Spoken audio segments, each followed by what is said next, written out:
हज़ारा killings का जो वाक़या पेश आया मच बलूचिस्तान में, उसकी सबसे बड़ी वजह क्या है?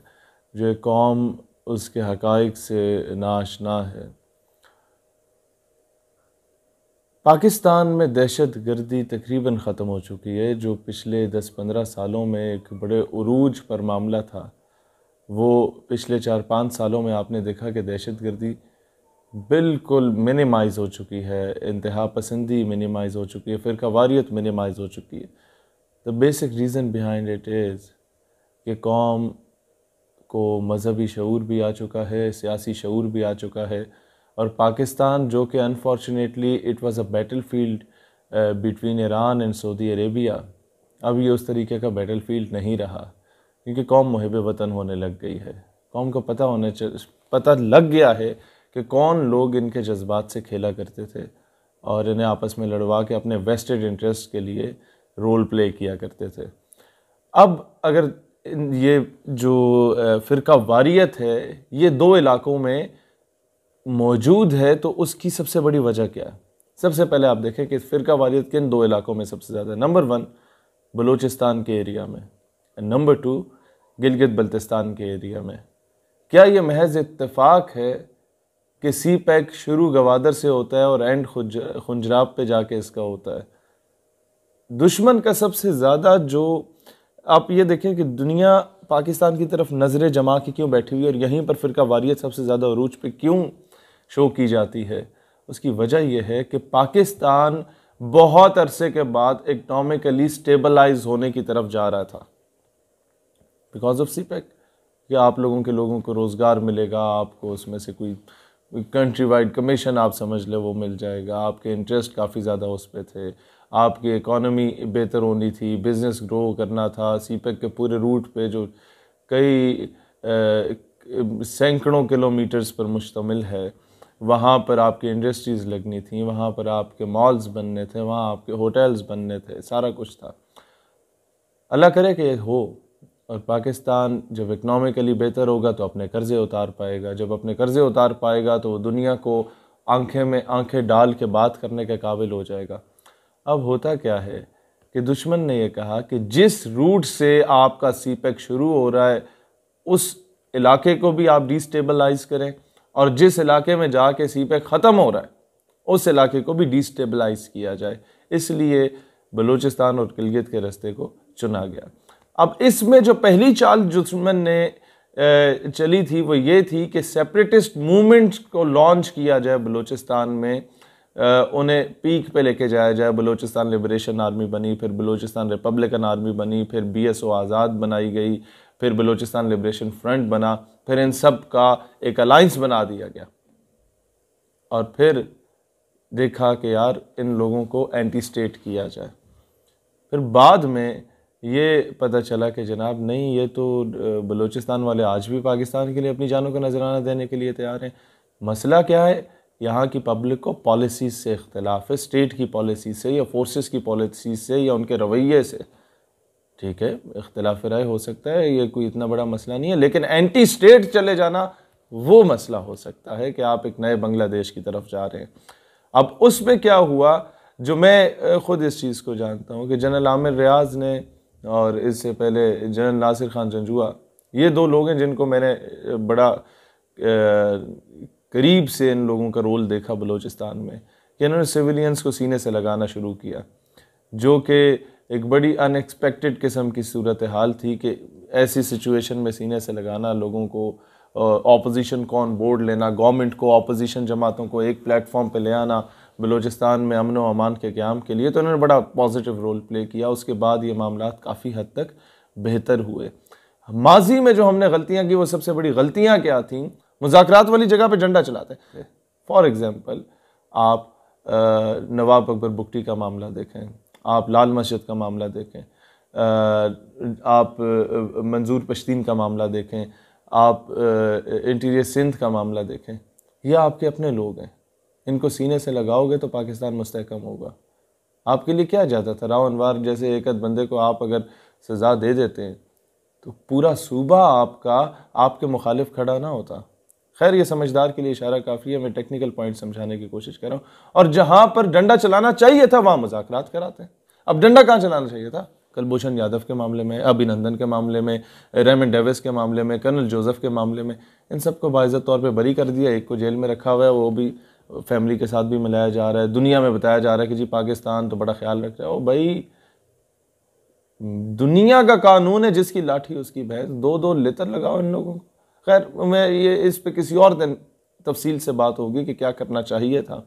और रेमंड डेविस और कर्नल जोसेफ पे तो कोई दूसरी राय थी नहीं कि उन्हें रिहा करने की, तो की क्या बनती थी? आप यही कहते थे कि जिस जहाज़ में रेमंड डेविस को लेने आप तशरीफ़ ला रहे हैं, उसी जहाज़ में डॉक्टर आफिया को भेज दें, हम रेमंड डेविस आपको दे देते हैं।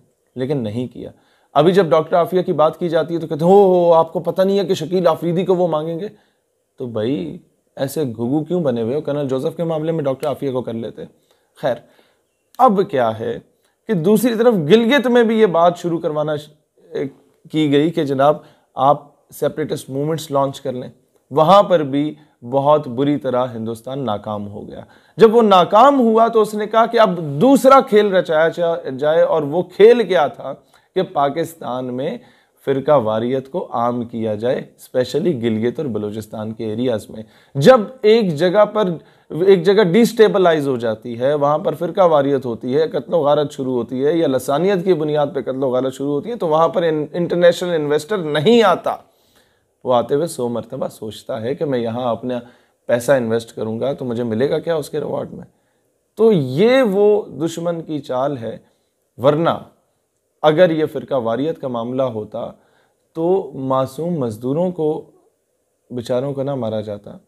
ये मामला फिरका वारियत का होता तो किसी बड़े मौलवी या किसी बड़े जाकिर को या किसी बड़े पीर को निशाना बनाया जाता। आप ये बात सोचें कि पाकिस्तान में सिर्फ फिरका वारियत के लिए जो सबसे आसान इनके पास चीज़ रह गई थी वो ये थी कि बेचारे मज़दूरों को उठाओ, उनके चेहरे मस करो। और मुझे तो नींद नहीं आई जब मैंने उस माँ को देखा जो कह रही थी कि मेरे तो 5 घर में जो है ना बच्चे मैं गवाह बैठी हूँ और जनाजा उठाने के लिए कोई मर्द मौजूद नहीं है।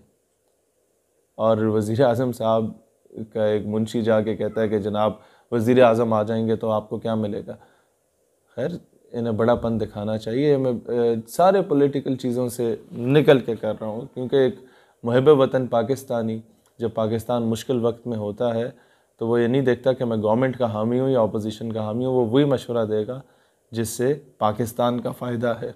पाकिस्तान का फ़ायदा किस में है कि नंबर 1 इमरान खान साहब आप अभी तशरीफ़ ले जाएँ। आप जैसे तैसे भी वज़ीर आज़म बने, अब हैं तो वज़ीर आज़म, अब जाएँ उधर और मामलात को सॉल्व करें। वो लोग, उन लोगों ने अभी तक अपनी मैयतों को नहीं दफनाया, उन्हें दफनाएं। और नंबर 2, आप लोगों ने अभी जाके, मैं काफ़ी ज़्यादा सेटिस्फाइड हूँ कि जूनागढ़ की मूवमेंट को थोड़ा सा परवान चढ़ाया गया। एक बड़े कॉम्पिटेंट इंसान को, बल्कि बहुत कॉम्पिटेंट शख्सियत को वज़ीर आज़म बनाया गया जूनागढ़ की स्टेट का, Sultan Ahmed Ali. I know him very personally, और बड़े ही प्यारी शख्सियत है जो कि वेल एजुकेटेड आदमी है। अब आते हैं खालिस्तान की मूवमेंट की तरफ। पूरे हिंदुस्तान का सिख जो है सरापा एहतजाज है और अंदर से वो एंटी इंडिया हो चुका है, और वो पाकिस्तान की तरफ देख रहा है कि भाईजान अपना एक सिखों का सफारत खाना इधर आप ननकाने में या कहीं पर खोल दें या हसन अब्दाल में, ताकि हम लोग खालिस्तान को एक सेपरेट होमलैंड डिक्लेयर कर लें। तो इस पर काम होना चाहिए। माजी में जो मोहतरमा हमें गुल खिला के चली गई थी, वो उससे बहुत हमें नुकसान हुआ। मैं उसकी तफसील में नहीं जाना चाहता कि दुश्मन को मौका मिले प्रोपेगेंडा का। दूसरी बात क्या है कि आपके गोरखाज हैं इंडिया में, तमिलनाडु की मूवमेंट्स हैं, आपकी तेलंगाना की मूवमेंट्स हैं, आप लोगों के आसाम की मूवमेंट है, जहाँ के लोग, ये सेपरेटिस्ट मूवमेंट तो 60-70 से ज़्यादा हैं, लेकिन जो बहुत ज़्यादा एक्टिव है वो ये 1.5 दर्जन है। इनको क्यों नहीं, ये आपकी तरफ मुंतज़िर हैं। ये हर जगह से हमें कॉलें आ रही होती हैं, हम जैसे आम लोगों को कॉलें आ रही होती हैं, यार हम लोग मुंतज़िर हैं, तुम लोग क्यों कुछ नहीं कर रहे। तो इनको सपोर्ट करने की ज़रूरत है। जब इंडिया अपने इंटरनल मैटर्स में इतना ज़्यादा घिर चुका होगा तो उसको मौका नहीं मिलेगा कि आके बलूचिस्तान में एनआरकी फैलाए, उसे मौका नहीं मिलेगा कि आके वो गिलगित बल्तिस्तान में एनआरकी फैलाए, और ना ही उसे मौका मिलेगा कि वो कश्मीर के नाम पे वहाँ पर जाके काबिज बन के बैठ जाए। वो कश्मीर से वैसे ही बैकफुट पे चला जाएगा जब वो अपने इंटरनल मैटर्स में इतना ज़्यादा घिर चुका होगा। वो कैसे कि जब पाकिस्तान को उसने वज़ीरिस्तान और बाकी मैटर्स में इतना ज़्यादा इन्वॉल्व कर दिया था, डायरेक्टली इनडायरेक्टली सपोर्ट करके कल्प्रिट्स को, पाकिस्तान में लसानियत की बुनियाद पे पंजाबी पठान को लड़वा दिया था। तो पाकिस्तान में जब भी कश्मीर की आवाज़ उठती थी तो एक नैरेटिव ये सो कॉल्ड लिबरल माफिया का आता था, पहले अपने मुल्क के हालात को बेहतर करो फिर कश्मीर का सोचना। इसी तरीके से आप जब हिंदुस्तान को उसके अपने अंदरूनी मसाइल में इतना धकेल देंगे, जो कि वो तैयार हैं खुद को धकेलने में, लेकिन आप चाहते नहीं हैं, आप लोगों की प्रायोरिटीज़ ये हैं नवाज शरीफ का जी एसी ले निकाल दो, उसका हीटर जेल से निकाल दो, नवाज शरीफ को दफा करो, उसकी जायदादें बेच के कौम का कर्जा उतारो। तुम्हारी इतनी थर्ड क्लास सोच है कि जी जेल से हम लोग एसी निकाल लेंगे।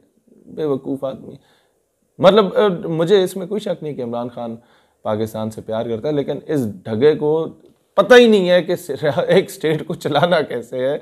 वो छक्के ठीक मार लेता था, गेंदे भी ठीक करा देता था, लेकिन रियासत को रन करना कैसे है। आपके अंदर जो लोग बैठे हुए हैं उन लोगों को, ये तो मैं एक और भी बात करूँ, ज़रा शहजाद अकबर साहब पे भी नज़र रखें। ये कौन है, कहाँ से लाए गए, कैसे लाए गए, ये सारी चीज़ों पे इनडायरेक्टली मैं अब ये सारी बातें कर रहा हूँ कि ये ऐसी चीज़ें हैं जो इस वक्त हम डायरेक्टली करेंगे तो बड़े फसाद बरपा होंगे। लेकिन खुदा का वास्ता है पाकिस्तान की स्टेबिलिटी पे आंच ना आने दें, और इस वक्त हिंदुस्तान को उस नहज पे आप पहुंचा सकते हैं कि जब वो पाकिस्तान की तरफ देखे तो हिंदुस्तान का अपना बनिया उठ के बोले कि पहले हिंदुस्तान को बेहतर करो फिर पाकिस्तान के बारे में बात करना। आपका जब सिटीज़नशिप एक्ट की बात आई हिंदुस्तान में, पूरे इंडिया का मुसलमान एंटी स्टेट हो चुका था, आप उसे 2 झंडे पाकिस्तान के नहीं पकड़वा सके। वो एक नया पाकिस्तान बनना था हिंदुस्तान के अंदर। हैदराबाद दक्कन की मूवमेंट्स अपने अरूज पे थी, जूनागढ़ की मूवमेंट्स अपने अरूज पे थी, बल्कि दिल्ली, लखनऊ, मुंबई का मुसलमान सड़क पे आ चुका था, वो एक हो चुका था। अलीगढ़ यूनिवर्सिटी के बच्चों को आप देखते, जामिया मिलिया दिल्ली के बच्चों को आप लोग देखते, लेकिन उस पर फोकस नहीं किया गया। अगर फोकस किया जाता तो आज ये धमाके ना होते। पाकिस्तान हमेशा जिंदाबाद।